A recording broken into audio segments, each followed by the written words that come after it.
Bom, que tenham todos uma boa noite e que a gente possa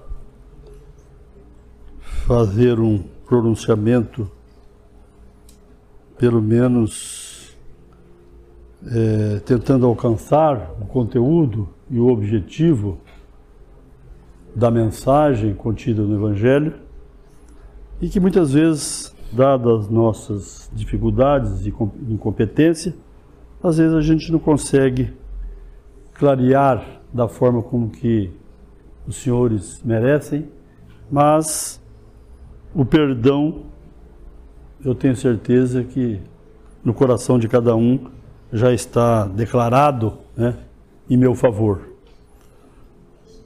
E quando fala que é aula, já me arrepia de lá até aqui. Eu não sou professor de nada, né? Então, aula, quem dá é professor.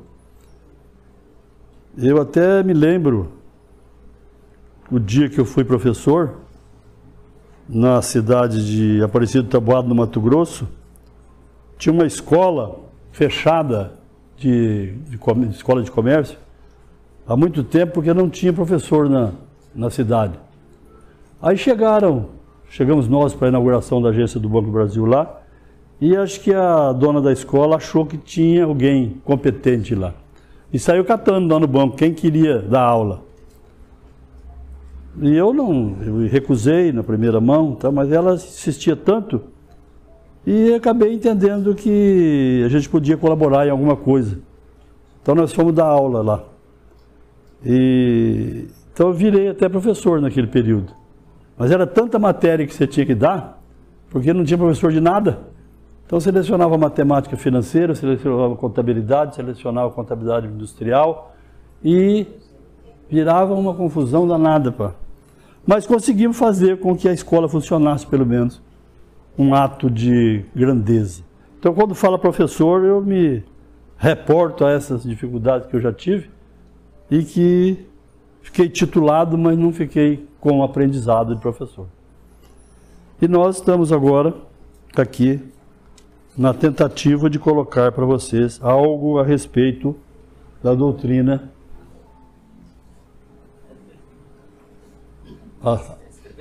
Não sei escrever, não. Você pensei que você ia deixar aceso. Não? Não tem problema não, tá? Então o tema aqui de hoje é do capítulo 13, né? Nas Instruções dos Espíritos, no item 9, o capítulo 13 diz o seguinte: não saiba a vossa mão esquerda o que dê a vossa mão direita.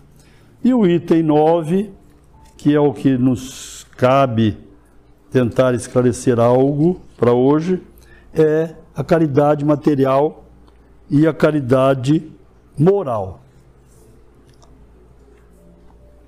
Para o conteúdo do Evangelho segundo o Espiritismo, em todas as suas páginas, em todo o teu ensinamento, toda a tentativa de Kardec colocada de forma clara para que a nossa ignorância permita aprender e sentir algo que seja útil para o nosso dia a dia.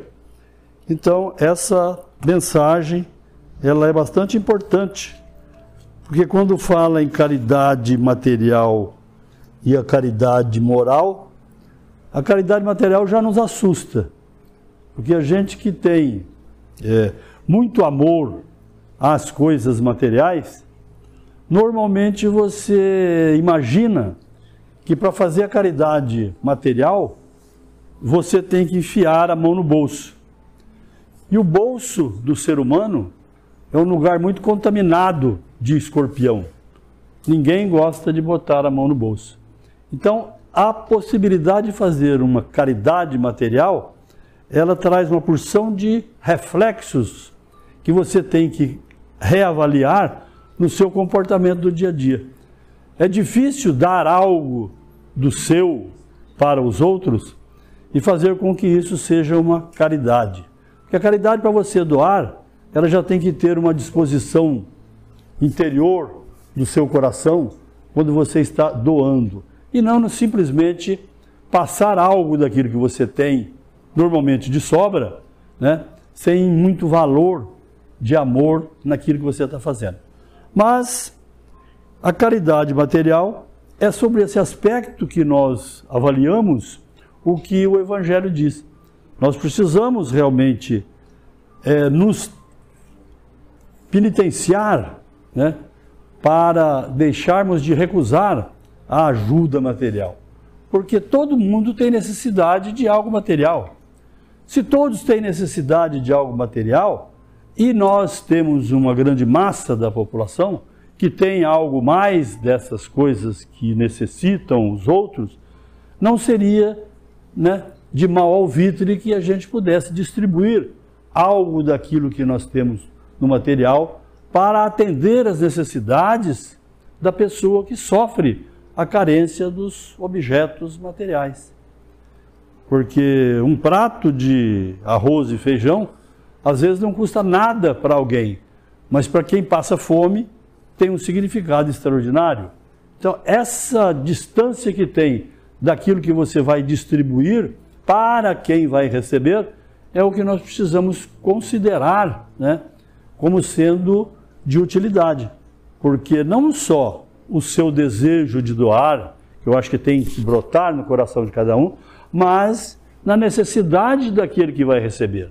Porque todos nós sabemos, onde agrupamos pessoas de toda sorte, nós sabemos que, dadas as dificuldades materiais de cada um, e no cumprimento dos compromissos de outras gerações, de outras encarnações que cada um tem, essas dificuldades são bastante diferenciadas. Uns têm um pouco mais de disponibilidade, outros, em compensação, têm um lado muito grande de dificuldades e de necessidades. Então, se a gente for considerar exatamente todo esse processo que tem de necessidades, nós às vezes ficaríamos mais complacentes, mais conduídos com essas necessidades para podermos ajudar, doar, ou para uma casa de caridade, ou para alguém que realmente tem necessidade, ou para aquele que passa no seu portão, ou qualquer forma de você colocar a ajuda nessa caridade material. Então, se a gente colocar bastante ênfase na caridade material, nós vamos verificar que acaba sendo a caridade mais fácil. Porque se você vai distribuir algo daquilo que você tem, né, e que você já conquistou, e você isso aí tem normalmente de sobra, é mais fácil você colocar, né, transferir esse objeto, esse bem, esse recurso para as pessoas que têm necessidade. Então eu vejo que às vezes a caridade moral, a caridade material, está num patamar bastante mais facilitado de ser praticado do que a caridade moral. Porque nós entendemos que na caridade material, ela está suprindo uma necessidade realmente material. E essas pessoas têm necessidade material, por que que têm? Porque, naturalmente, nas nossas vivências reencarnatórias na Terra, nós trazemos uma dificuldade bastante grande, né, de problemas para serem resolvidos na face da Terra. Resolvidos como? Com o cumprimento de determinadas regras que nós assumimos quando nós aqui nascemos.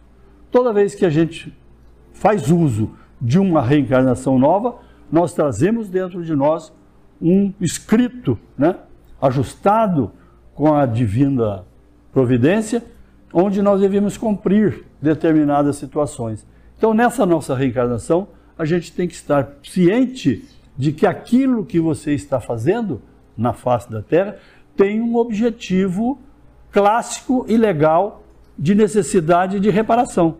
Ninguém está na face da Terra gratuitamente e às vezes sofrendo determinadas situações, determinadas dificuldades materiais gratuitamente. Ele está realmente cumprindo algo daquilo que ele sente, daquilo que ele tem, como cumprimento das suas falhas, de outras, dos seus problemas, de outras reencarnações e do seu comportamento em função do relacionamento que você tem com a pessoa que hoje está à sua frente para receber, em outras existências, às vezes, que você acaba cumprindo, né? Acaba tentando pagar algo e que daquilo que ele já muitas vezes fez e ajudou você em outra vida. Então nós precisamos pensar, colocar essas situações dentro de situações diferentes, em modos diferentes de ser analisado.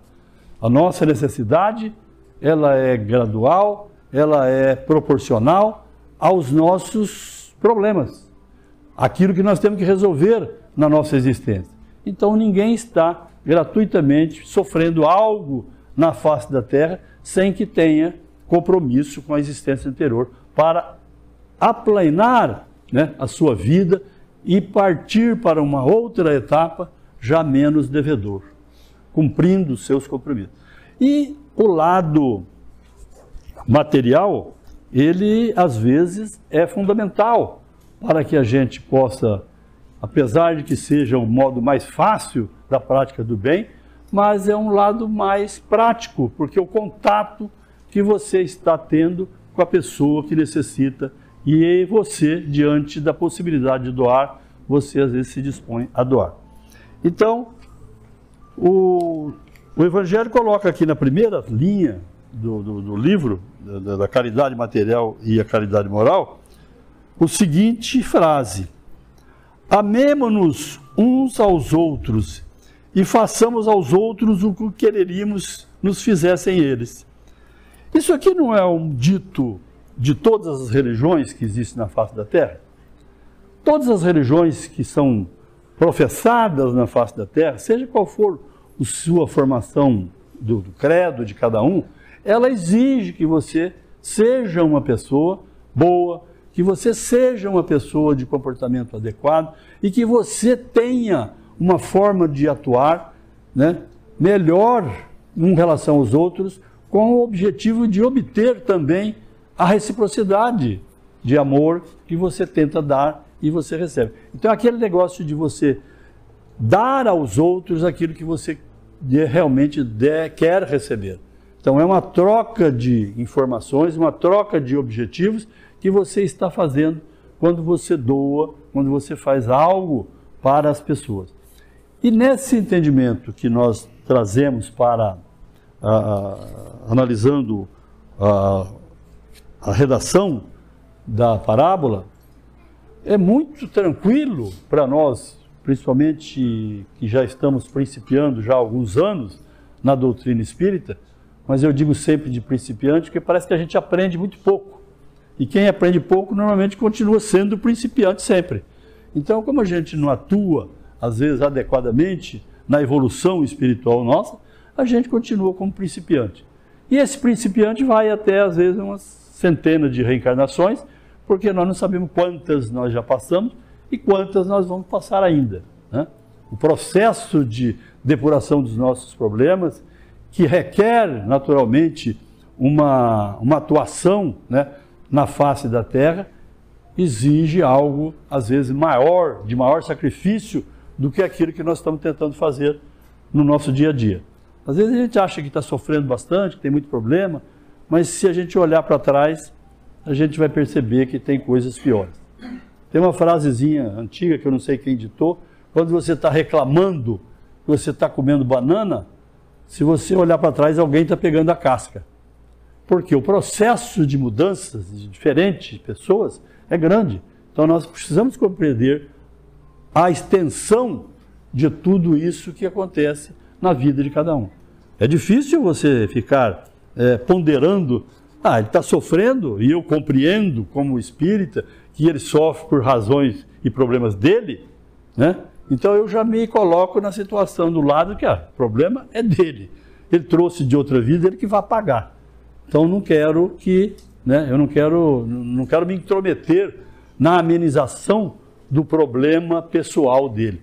Mas, por outro lado, nós vamos observar que a cada vez que você atua como instrumento de amenizar a dor do indivíduo, daquele que está do seu lado, necessitando algo, você está lembrando dessa frasezinha do início do Evangelho, que você deve fazer para os outros aquilo que você gostaria que fizesse para você. Então se coloque na posição dele, né, na situação em que ele está passando, se fosse você.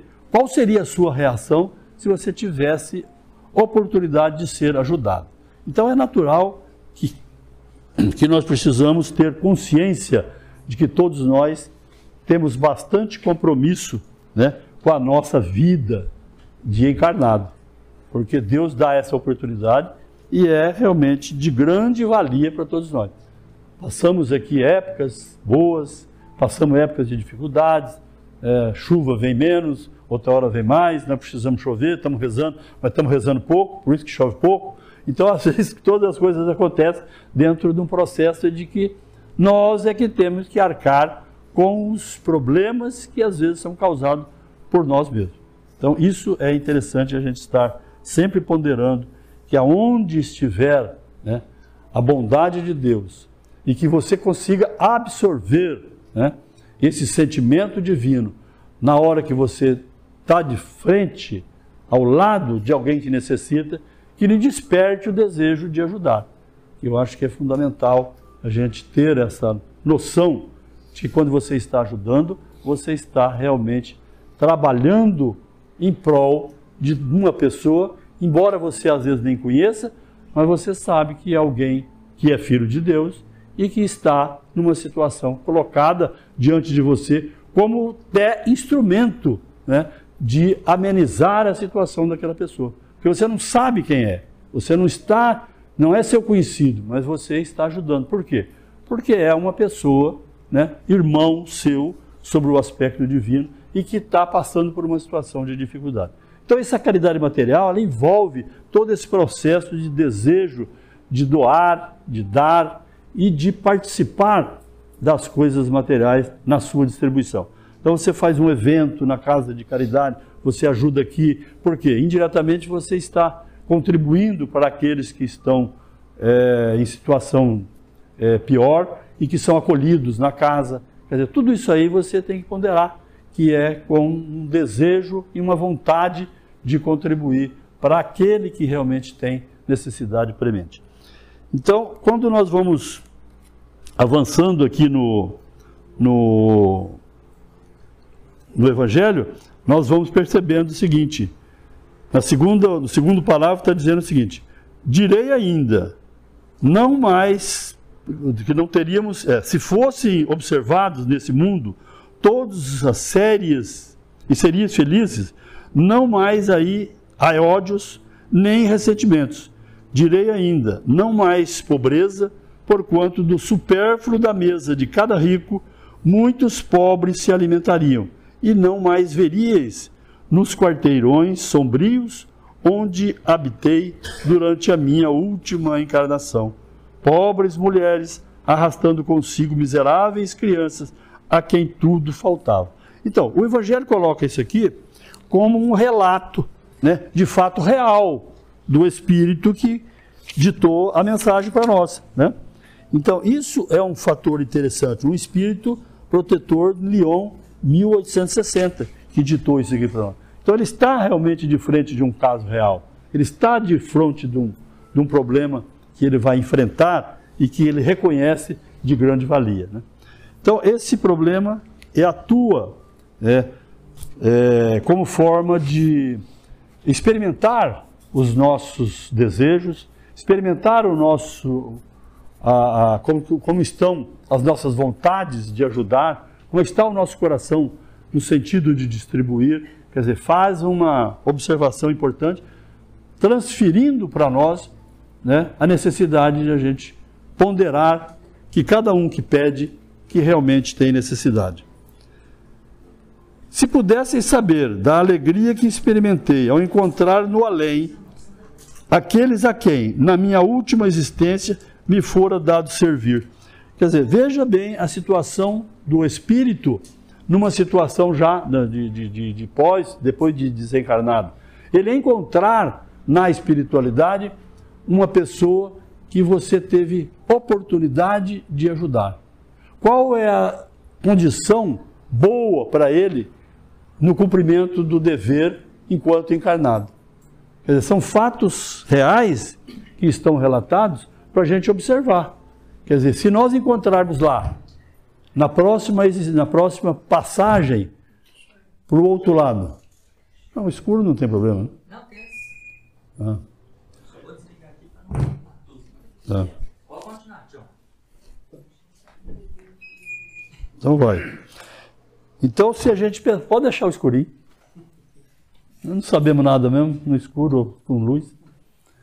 Então, à medida que nós tivermos oportunidade depois de passarmos por essa fase do nosso tempinho de encarnado, e reencontrarmos pessoas que nós podemos ajudar, isso nos vai encher de grandeza, de satisfação em poder ter atendido aquela pessoa numa condição de sofrimento enquanto aqui na Terra. Porque ele vai te agradecer, ele vai te relembrar do auxílio que você teve. Agora, você imagina o contrário, quando você encontrar alguém em que você recusou, né?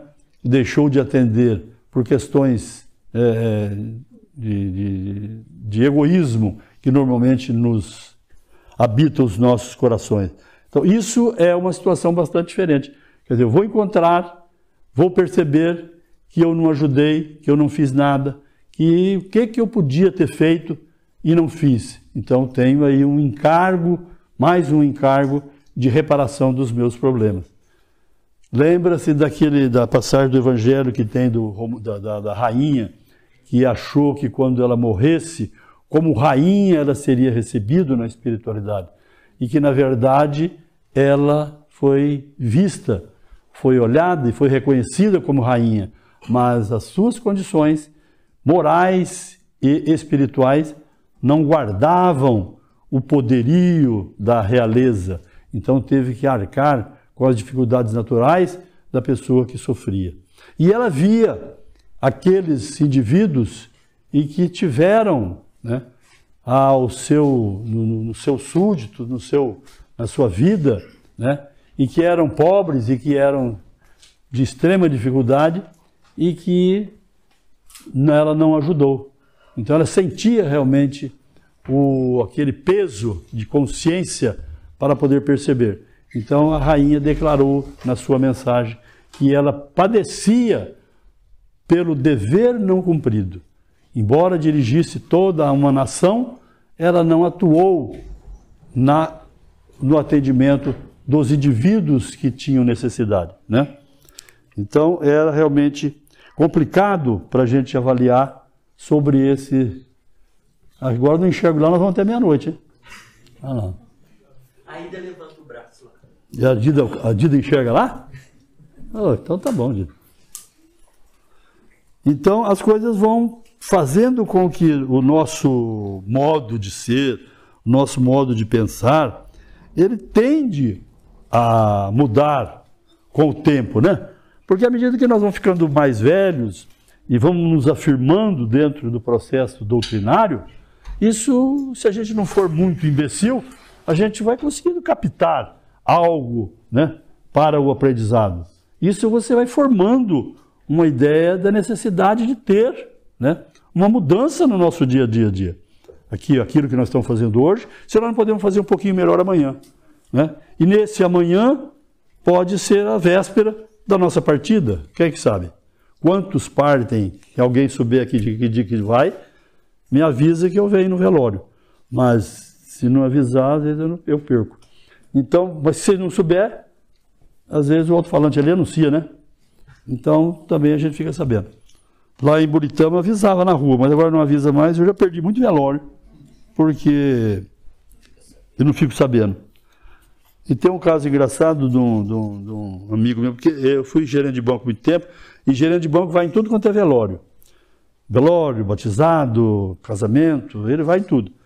Mesmo não é muito convidado, ele vai. Porque às vezes lá no velório você encontra a viúva rica que tem que dividir inventário, então às vezes você já negocia ali, né, o patrimônio dela para você captar o recurso. Então o gerente vai só por causa disso. Lá em Buritama tinha um gerente do Banco Itaú que ele ia em todos todos os velórios também. E eu era lá do Banco do Brasil. E um dia ele pegou e falou para mim: ô Cito, eu não sei porquê, mas todo velório eu venho, todo velório você está. E toda vez você chega primeiro do que eu. Eu falei: ah, mas o senhor não sabe das coisas. Eu sou espírita, eu sei quem vai morrer. Então eu venho antes, né? Aí ele ficou achando que era brincadeira, e era realmente brincadeira. Então eu não perdia nenhum velório. Mas agora não anuncia mais, eu perco muitos. E também não sou mais gerente, não tenho obrigação mais de correr atrás disso. Então, dentro do processo de relacionamento e de vivência que a gente tem com as pessoas na face da Terra, é muito importante que deixemos nascer dentro dos nossos corações, do nosso eu, um pouquinho de vontade de transformação, de mudança dos nossos hábitos. Porque o ajuste de conta, a mudança de patamar que nós vamos encontrar na outra existência é bastante diferente daquilo que a gente acha que administramos aqui, né? Eu tenho meu patrimôniozinho, não devo para ninguém, vou lá, eu administro meu patrimônio. Isso aí está valendo alguma coisa? Estou ajudando alguém? Não. Então está ficando só para mim. No final da história, vai ter alguém que foi na minha porta e eu não atendi. E nesse não atendimento, vão ter um ajuste para ser feito posteriormente, na falta de contribuir, de ajudar as pessoas que estão lá, né? Então, é muito importante nós estarmos cientes de que aquilo que nós fizermos de bom, pode ter certeza que Deus não esquecerá. Da mesma forma como que Ele também tem anotação daquilo que nós deixarmos de fazer. Então, às vezes, a cobrança, da mesma forma, está catalogada lá para a gente poder ser relembrado. Se não foi nessa, não fez nessa, pode ter certeza que na outra nós vamos ter que fazer. Então, no processo de estudo da doutrina espírita, está muito clara essas situações que são colocadas para nós como alerta, né? Porque não vai transformar-nos, de repente, simplesmente com uma fala de uma pessoa aqui na frente, uma pessoa de pouco conhecimento, que não esclarece quase nada, mas não é uma fala de transformação do eu de cada um. É um alerta apenas daquilo que está escrito para as pessoas ponderarem, a cada um no seu leito, cada um na sua casa, cada um dentro do seu reconforto, para poder observar se estamos atuando dentro daquilo que a própria doutrina estaria colocando para nós, né, como informação para mudança de vida, o que é fundamental. Mudança de atuação do modo de ser de cada um de nós. Porque a passagem de amanhã para lá, ela já tem data marcada. Só nós, pela grandeza de Deus, ainda não sabemos. Mas que isso vai acontecer com todo mundo e nós precisamos realmente estar mais adequadamente preparados para que tudo isso possa acontecer, né, menos traumaticamente, quando nós formos prestarmos as nossas contas lá para o verdadeiro credor daquilo que nós estamos aqui hoje na Terra, que é a divindade de Deus. Então você vai atrás agora da caridade moral, para dar um repassezinho, porque ela é mais difícil, mas ela tem uma conotação bastante importante. A caridade moral consiste em se suportarem umas às outras, as criaturas, e é o que menos fazeis nesse mundo inferior, onde vos achais, pois agora encarnados. Então, é esse o problema da caridade moral, que eu acho que às vezes é mais difícil do que colocar a mão no bolso e dar R$1, R$10 para alguém e cumprir a tarefa. Às vezes é o reconhecimento de uma pessoa que te agrediu, uma pessoa que não cumpriu determinados casos com você, e você guarda no seu eu um rancor eterno, um rancor que não apaga nunca contra essa pessoa. Então você vai guardar isso aí, isso vai ser um processo de deterioração do seu sentimento de amor que você deveria guardar. Então, o que chama a atenção a leitura é justamente para você aprender a administrar os problemas que enfrentamos no dia a dia com as pessoas que nos cercam. E não é só com o vizinho, com o conhecido, não. É com o marido mesmo. Eu não vou falar mulher, porque a minha não está aí e ela é boazinha. Eu não vou falar, não. Mas de marido, né, nas formas de atuação, de agressão, as coisas que acontecem normalmente em situações difíceis. E nós, muitas vezes, transgredimos o nosso dia a dia de forma, às vezes, até por pouca coisa, nós estamos fazendo com que as nossas ideias sejam verdadeiramente impostas.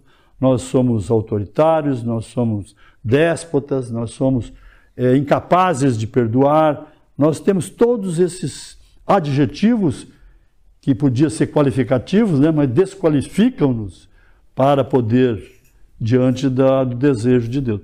Então, essa caridade moral é essa necessidade que temos de transformar. Não é só querer doar daquilo que você tem, porque quando a gente tem algo e que der para dividir, naturalmente você estará fazendo uma atuação do atendimento da parte da moral. Agora, a moral, da parte material, mas a moral, ela carece de uma situação um pouco mais amorosa, porque você tem que se transformar, você tem que se modificar, você tem que partir para uma reformulação do seu modo de ser.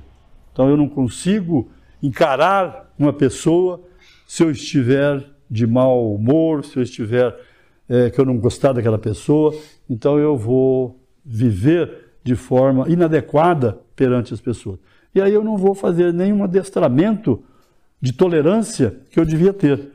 E quem sabe, quem é essa pessoa, por exemplo, que eu estou repelindo hoje, se não pode ter sido alguém que tivemos convivência no passado, e essa desavença, esse problema que está tendo hoje, não é fruto de uma atuação sua na existência anterior.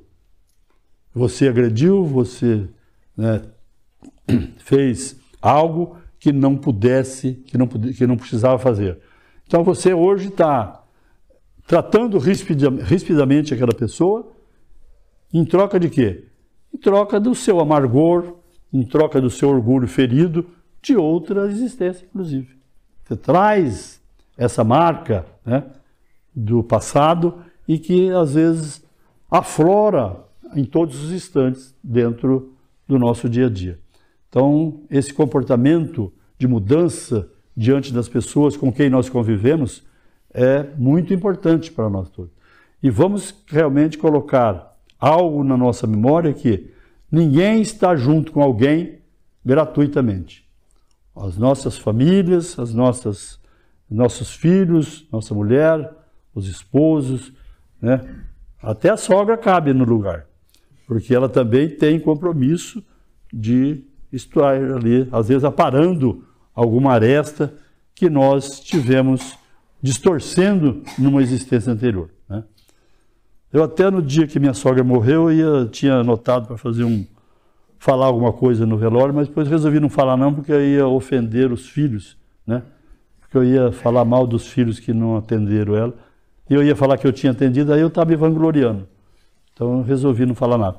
Mas era uma pessoa extraordinária e que permitiu que eu, na qualidade de genro, tivesse uma convivência muito afinada e muito maternal, realmente, durante a existência que nós convivemos.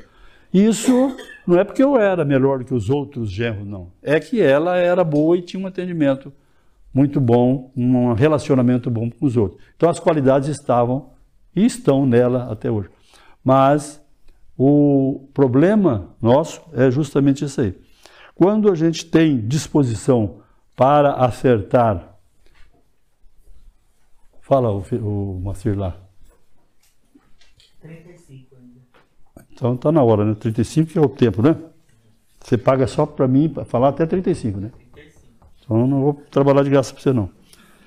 Então, às vezes, a gente tem que ponderar exatamente isso aí. Nasceu a vontade de ajudar, vamos ajudar. Nasceu a vontade de nos transformarmos para que amanhã nós sejamos melhores, vamos lutar para que a gente consiga fazer isso. E a parte evangélica só tem isso aí, né? Se a gente fizer só isso que está sendo colocado aqui, amanhã nós poderemos estar em melhores condições de retorno à pátria espiritual, numa condição melhor do estado evolutivo de cada um. Né? Eu trouxe aqui, botei aqui a questão número, eu deixei anotado, que acho que é 24, né? É isso? Então vamos ler aqui a questão do Livro dos Espíritos, porque depois a gente completa ali uma. 24. É o espírito sinônimo de inteligência? Todo mundo que estuda o Livro dos Espíritos verifica que tem muitas questões que relacionam a nossa condição de encarnado com a relação do espírito desencarnado. Né? Então, essa questão é muito interessante por causa disso aí. Então, a inteligência, aquilo que nós temos aqui na nossa memória, que nós temos dentro de nós, é um atributo essencial do espírito. Quem é inteligente é o espírito, não é a matéria. O espírito é que é dotado de inteligência. Então nós temos que ter consciência de que o nosso espírito tem uma força muito mais acentuada e muito mais espiritual, porque ele é o espírito e é a inteligência que nos rege, que nos comanda e que nos dirige. Né? Uma e outra, porém, se confundem num princípio comum, de sorte que, para vós, são a mesma coisa. Quer dizer, o espírito e a inteligência estão acoplados, porque o espírito é verdadeiramente a inteligência que comanda e gere o nosso corpo e a forma com que nós atuamos dentro da nossa existência. Né? Essa aqui é pequenininha, mas de bom ensinamento para a gente poder ponderar que o espírito é o fundamental da nossa existência. É aquilo que faz com que a gente aprenda, que a gente cresça e que a gente evolua. Né? Então, dentro desse processo aqui, eu não vou subir muito aqui, senão o tempo vai correndo. E como eu sei que todo mundo aqui estudou em alguma escola e alguém disse que o ser humano era descendente do macaco. Alguém não estudou isso? Todo mundo já ouviu dizer, né? Então eu vou pedir licença para os macacos para dizer o que está escrito aqui numa parábola, só para vocês acharem curiosidade. Então a gente precisa pedir, às vezes a gente tem que pedir perdão para os macacos aqui, mas não tem nada não, só para você, é curiosidade isso aqui, viu? Macaco ou humano? 3 macacos sentados num coqueiro discutindo sobre coisas de que ouviram dizer. Disse um deles para os outros 2: há um rumor de que pode ser verdade que os seres humanos descendem da nossa nobre raça. Quer dizer, tem gente dizendo que o homem é descendente do macaco. Né? Bem, essa ideia é uma desgraça. O macaco não gostou da ideia. Né? Nenhum macaco jamais desprotegeu sua fêmea, ou deixou seus bebês famintos, ou anunciou, ou arruinou a vida deles. O macaco cuida do filhote, o macaco não abandona a fêmea, o macaco cuida dos bens. E nunca ouviu-se dizer que alguma mãe macaca tivesse dado seus filhos para outra, ou que alguma delas tivesse passado os filhos de uma para outra mãe, até que eles ignorassem de quem realmente eram filhos. Né? Há também uma outra coisa que nunca foi vista. Macacos cercando um coqueiro e deixando os cocos apodrecerem, proibindo outros macacos de alimentar-se, já que se as árvores fosse cercada, a fome faria outros macacos nos roubarem. Quer dizer, se você tem uma propriedade, você tem algo de coisa, você cerca para que ninguém invada. E nunca foi visto um macaco cercando um coqueiro para que outros não viessem comer o coco. Né? Ele cuidava, deixava todo mundo dividir.